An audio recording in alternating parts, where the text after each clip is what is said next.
कि गौ सेवा से बहुत जल्दी शरीर पवित्र होता है, हृदय भी पवित्र होता है और गोविंद भी प्रसन्न होते हैं। यदि गावः प्रदक्षिणेर कार्या वंदनीया ही नित्यशः मंगलायतनम दिव्याः सृष्टास्त्वेता स्वयंभुवा। यदि गाय घर में पाली जाए या गौशाला खोली जाए और गौओं की सेवा की जाए, जिनके पास अर्थ है, भाव है, भगवान स्वयं श्री कृष्णचंद्र जी ने गौ सेवा स्वीकार की, गौवें चराई। गौओं की परिक्रमा करने से, जैसे आप प्रभु के बिहारी जी के मंदिर की 4 परिक्रमा करें तो जो फल आपको मिलेगा वही गाय की 4 परिक्रमा कर लें तो आपको प्राप्त हो जाएगा। गौ की प्रदक्षिणा से, गावः प्रदक्षिणी कार्या वंदनीया ही नित्यशः, जो रोज गाय को प्रणाम करता है और गाय की प्रदक्षिणा करता है तो भगवत प्रदक्षिणा का उसे फल प्राप्त होता है। जहां गौएं विराजमान होती हैं वो बड़ा पवित्र दिव्य तीर्थ स्थल माना जाता है। गौएं जहां विराजमान रहती, गौशाला में भजन करे तो कई गुना बढ़कर के प्राप्त होता है। स्वयं ब्रह्मा जी ने गौओं को दिव्य गुणों से विभूषित बनाया है। अप्यागाराणि विप्राणाम देवतायतनानि च यद गोमयेन शुद्ध्यंतिम किम ब्रूमो हृदिकम ततः। गाय के गोबर से जहां लेपा जाता है वहां जिस देवता का आह्वान करोगे वही देवता आकर विराजमान हो जाएगा। अपवित्र भूमि में भी यदि गाय के गोबर का लेप कर दिया जाए तो परम पवित्र मानी जाती है। गाय बहुत पवित्र, जहां वो बैठती है, जहां वो मूत्र त्याग करती, गोबर त्याग करती, वो स्थान तीर्थ तुल्य पवित्र माना जाता है। भगवान जब गाय के पीछे पीछे चलते तो गोरज उड़कर उनके मस्तक पर विराजमान होती, उनके मुखारबिंद पर विराजमान होती। बाल गोविंद के अनिष्टों को दूर करने के लिए गाय के पूंछ को उनके ऊपर से झाड़ा देती थी मैया। जब गुरु मंत्र वैदिक सिद्धांत से दिया गया था पहली बार तो पंचगव्य पिलाया गया था।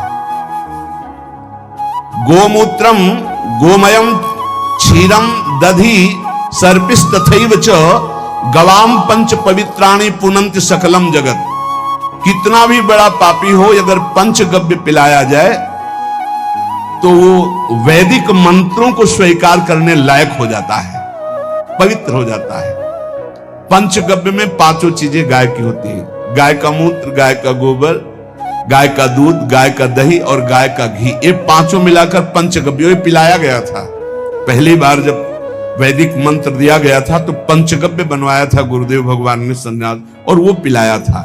ये पंचगव्य पिलाने से अपवित्रता का नाश होकर पवित्रता का संचार होता है। इसलिए धन्य है उनका जीवन जो गौ सेवा परायण है भगवत भाव से। गाय में साक्षात भगवान का भाव रखकर गौ सेवा करते हैं। त्रिषिता गौर गृहे बद्धा गेहे कन्या रजस्वला देवशास्त्र सन्निर्माल्य हंति पुण्यम पुराकृतम। यदि घर में गाय बंधी है और भूखी है और प्यासी है तो तुम्हारे सारे पुण्य नष्ट हो जाएंगे। अगर घर में रजस्वला कन्या बहुत काल तक है और उसका विवाह आप नहीं कर रहे हैं तो आपके सारे सुकृत नष्ट हो जाएंगे।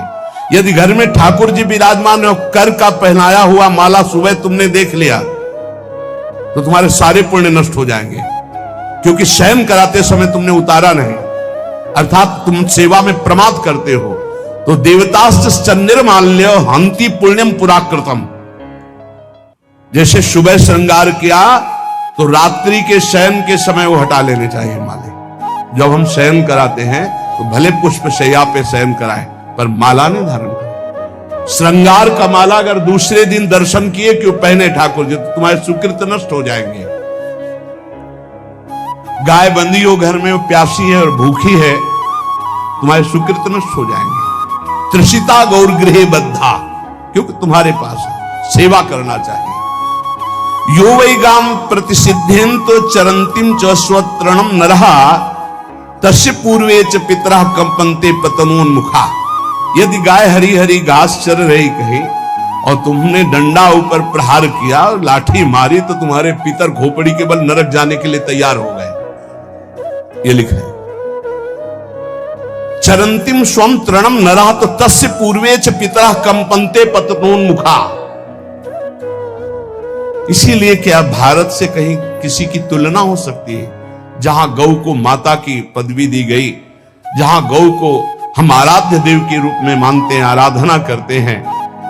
गौ रक्षा, गौ सेवा, ये बहुत बड़ा इसमें छुपा हुआ है। स्वयं भगवान अवतरित होकर गौ रक्षा, जब गाय के रूप में पृथ्वी रमाती तो भगवान का अवतार हुआ है। बड़ा विचित्र समय आता चला जा रहा है कि अब आधुनिक यंत्रों की ऐसी सेवाएं हो गई बड़ी बड़ी कि अब न बैल की जरूरत है, और ऐसे दूध की महंगाई बन गई कि अब देसी गाय 2 लीटर 3 लीटर 4 लीटर, और ऐसी इसी की 20-20 25-25 लीटर दे, तो कौन देसी गाय को।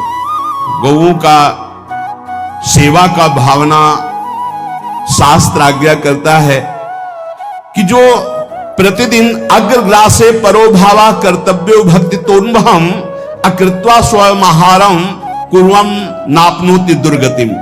जे ही तुम्हारे गृहस्थ में घरों में पहले होता था, अब तो भगवान जाने, जे ही पहली रोटी तवा में गई तो वो निकाल करके पक्की रखी जाती थी गौग्रास के लिए, पहला रसोई में।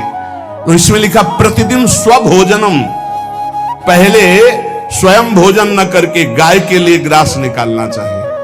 तो जिनके पास अर्थव्यवस्था जो गृहस्थ धर्म में है, या जिनके पास अर्थ है, कुछ रोज 1 रुपया निकालो।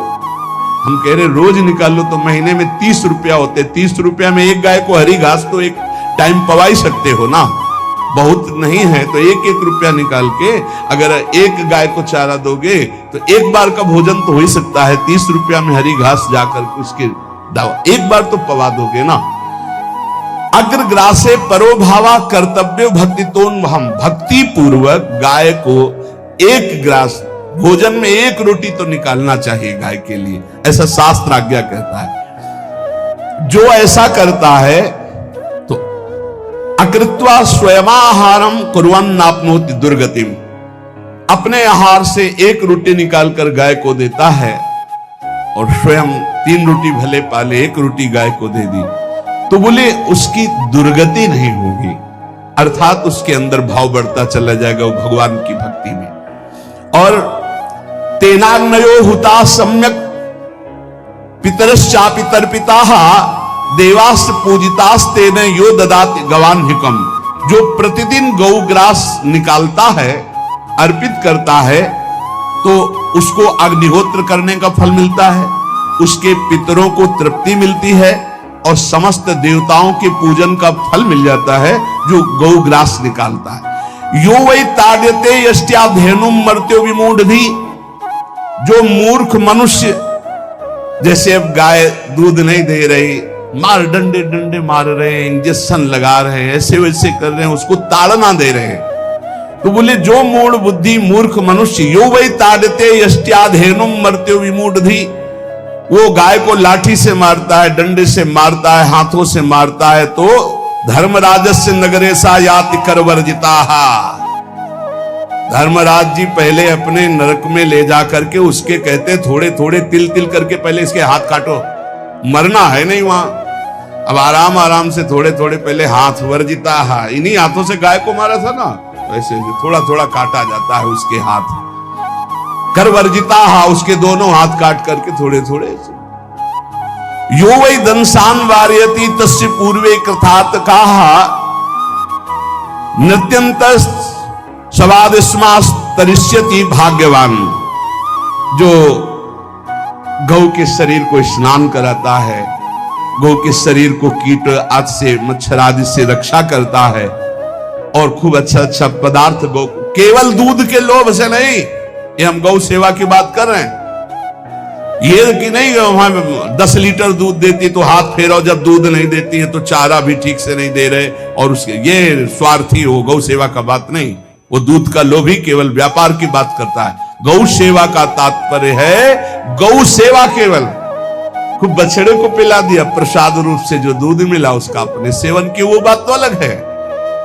अब बछड़े को तो जरा सा केवल पिन्हाने के लिए कर दिया और खूब सारा दूध लीटर में नाप करके जा रहा है, और उस समय तक तो खवाओ पियाओगे ही खूब अच्छे से। उसके बाद जब दूध देना बंद किया तो उसका आदर सत्कार खत्म, खोल के बाहर ऐसे वो प्लास्टिक खाते घूम रही है, तो ये गौ सेवा नहीं मानी जाएगी, वो स्वार्थ पूर्ति मानी जाएगी। जो सदैव गौ सेवा करता है, उसके डांस मच्छर हटाता है, स्नान कराता है, पीठ में हाथ फेरता है, उसके पूर्वज जो पितर होते हैं वो नाच पड़ते हैं, उनका मंगल होना शुरू हो जाता है कि हमारे वंश में गौ सेवक पैदा हुआ, बड़ा भाग्यवान है और वो गौ के द्वारा हमें तार देगा, ऐसा भाव।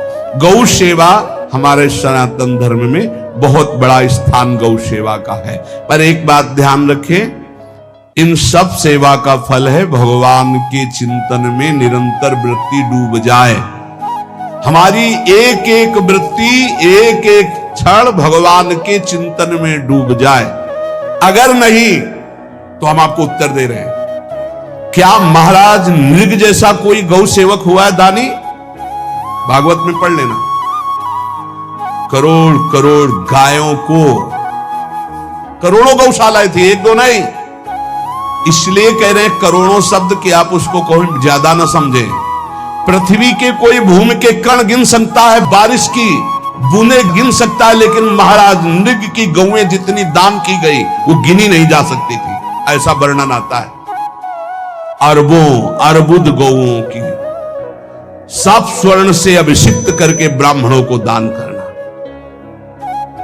इतने बड़े गौ सेवक, इतने बड़े दान करने वाले, एक चूक हो गई, ना दान लेने वाले तपस्वी ब्राह्मण की गाय किसी अन्य ब्राह्मण को दान कर दी, और वो ब्राह्मण ने जब गाय देखी बोली मेरी गाय चुरा ली। बोले महाराज नृग ने दी। महाराज नृग से कहा मेरी गाय है, तो उनका गौशाला में आ गई होगी, आपको 10,000 गौएं देते हैं, आप अपनी गाय। बोले मैं प्रतिग्रह नहीं लेता। जिसने दान लिया था उसने कहा गाय यही लेके जाऊंगा, तो उनका आप गाय छोड़ दीजिए, आपको 10,000 गाय देते। बोले नहीं लूंगा। बस अनजाने के अपराध ने गिरगिट बना दिया था, कुएं का गिरगिट। पर भगवान बड़े कृपालु हैं, गौ सेवक थे, इसलिए गोविंद द्वारिकाधीश जी ने उनका उद्धार किया। सब साधन का फल है अच्युत भावना से युक्त होकर, भगवत भावना से युक्त होकर निरंतर भजन करते हुए सेवा परायण रहो, चराचर जगत की सेवा परायण रहो। भजन करना ही सबसे बड़ा परम धर्म है। हम सब सेवाएं करें जगत की, लेकिन अंदर से राधा राधा राधा, गोविंद गोविंद गोविंद गोविंद, आनंद आ जाएगा। तन से सेवा करो, मन से भगवान के चिंतन, मामुनिस्मर युद्धते, भगवान के चिंतन में रहो। सेवा और व्यापार में अंतर होता है। गौ सेवा के बहाने से धन का जो दान लेना है और उसका अपने में प्रयोग करना, मैं पितरों सहित नरक जाना है, लिख लो। गौ सेवा के बहाने से दान लेना और उसका अपने परिवार के सुख में पैसे का प्रयोग कर देना या अपनी वासनाओं की पूर्ति में लगा देना। आया गौ सेवा के लिए और आप प्रयोग कर रहे हैं गाड़ी घोड़ा नाना प्रकार के सांसारिक भोगों में, तो लिख लो पितर सहित तुम्हारे नरक जाएंगे, क्योंकि गौ सेवा के लिए आया है। गौ सेवा का धन सिर्फ गौ सेवा में ही लगना चाहिए। आप गौ सेवक है, दूध पान कीजिए, रोटी खा लीजिए, लेकिन गौ सेवा का अर्थ आप अपने वासनाओं की पूर्ति में, अपने मनोरंजन में या अपने मन के संकल्प भावना में नहीं पूरी कर सकते। गौ सेवा के लिए ही पूरी कीजिए। गौ के वास का निर्माण, गौ के भोजन की व्यवस्था, वो दूध दे ना दे, वो कैसी भी अवस्था में हो, उसकी सेवा परायणता, उसके लिए सेवक रखना, सेवकों को भी सुख प्रदान करना, लेकिन स्वयं कभी गौ के सेवा के लिए आए हुए धन का स्वयं के लिए भोग न करना और निरंतर होश में रहो। समय आने दो, कर्म अवश्य में भोक्तव्यम, तुम्हें भोगाएगा, रो नहीं पाओगे, रो नहीं पाओगे। यहां जो आप कर्म कर रहे हैं वो आपको भोगने पड़ेंगे, अच्छे या बुरे। बिना भोग के ये नष्ट नहीं होते। एकमात्र उपाय है, जैसे आपको वकीलों के द्वारा प्रमाणित कर दिया गया कि यहां के वकील है चित्रगुप्त, पूरी सीन सहित आपकी चेष्टाओं को अंकित किया जाता है, वो आपके मन में है, आगे प्रसंग आएगा। और जज हैं यमराज धर्मराज जी, और दंड अधिकारी हैं यमदूत, और दंड विधान जहां होता है उसे कहते हैं नरक। तो जैसे यहां जज ने कानून से अपराध करने वाले को दंड दे दिया, जाओ तुम्हें फांसी की सजा, राष्ट्रपति का अधिकार है, वो पूरा माफ कर सकता है। ऐसे ही राष्ट्रपति हैं भगवान श्री हरि, अहम त्वाम सर्व पापेभ्यो मोक्षयिष्यामि मा शुचा। अगर शुभ अशुभ कर्मों से बचना चाहते हो तो एकमात्र उपाय भगवान की शरण में होकर नाम जप करो, अन्यथा अवश्यमेव भोक्तव्यम कृतम कर्म शुभाशुभम। सुमति जी अपने पिताजी को बता रहे, यमदूत ने कहा महाराज, मृत्यु लोक में मनुष्य जो पुण्य और पाप करता है बारी बारी से उसे भोगना पड़ता है। बहुत ध्यान से सुनोगे तो आपको बड़ी सावधानी प्राप्त हो जाएगी। जो छोटी मोटी गलतियां आप हंसी खेल में करते हैं वो भी आपको दंड भोगना पड़ेगा। ये पाप और पुण्य बिना भोगे नष्ट नहीं होते कि आपने पाप कर दिया और दान दे दिया तो वो पाप कट गया, ऐसा नहीं है। पुण्य का अलग विभाग होगा, पाप का अलग विभाग होगा। अगर काट सकते हैं तो सिर्फ भगवान काट सकते हैं, भगवान का भजन काट सकता है, दूसरा नहीं। लाखों जन्मों में जो तुमने पाप और पुण्य किया है, जो एकत्रित है, उसका नाम है संचित कर्म। संचित पाप और पुण्य, और उससे जब मनुष्य शरीर मिलता है या जो शरीर मिलता है उससे जो हिसाब निकाल करके कुछ पुण्य और कुछ पाप, उसे प्रारब्ध भोग कहते हैं। फिर यहां कर जो नवीन कर्म किया जाता है उसे क्रियमाण कहते हैं। मनुष्यों के लिए जो उनका जमा हुआ पाप और पुण्य है वो अंकुरित होकर बढ़ता रहता है, ब्याज दर ब्याज। बहुत दुर्गति होती है, इसीलिए बहुत जन्म हम भोगे तो भी अपने संचित कर्म को नहीं भोग सकते। जैसे बीज मिट्टी और जल की आकांक्षा करता है तभी वो उत्तम वृक्ष रूप धारण करता है, ऐसे ही पाप और पुण्य उसे प्रेरित करके पुनः पाप करवाता है, प्रेरित करके पुण्य पुनः पुण्य करवाता है। अगर पाप कर्म में रहती है तो पाप पर पाप, पाप पर पाप, और ये एकत्रित होकर वृक्ष रूप होकर समय स्थान वो निश्चित करेगा। पाप तुम्हें कहां दंड देना है, समय स्थान। बुरी दशा आने के पहले बुद्धि बदली जाती है, उसकी बुद्धि बदल दी गई। आप ना आवे आप पर ताई तहां ले जाए, वो वहीं ले जाएगा, उसी स्थान पर मारा जाएगा, उसी स्थान पर जो दंड उसे मिलना मिलेगा। जैसे आपने छोटा पाप किया तो आपके चलते समय पैर में कांटा चुभेगा और दुख होगा। कांटा निकाला गया, थोड़ी दिन वहां दर्द रहा, खत्म हो गया, आपका पाप क्षय हो गया। छोटा पाप कोई, आगे बताया जाएगा कौन कौन से पाप से कैसे कैसे दंड मिलते हैं। अब अगर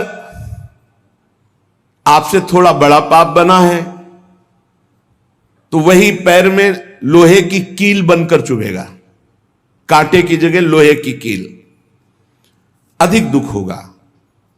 और बड़ा पाप बना है तो खजूर का कांटा, बड़ा कील, ऐसे आपके पैर में चुभ। बिना पाप कर्म के कहीं भी किसी को कोई भी दुख नहीं हो सकता। सिर में दर्द होना, आजीवन पूरे जीवन सिर का रोग हो गया कि वो दर्द ही होगा 2-4 दिन में, 10 दिन में, पाप का कारण। अपथ्य भोजन, सर्दी सहन न होना, गर्मी सहन न होना,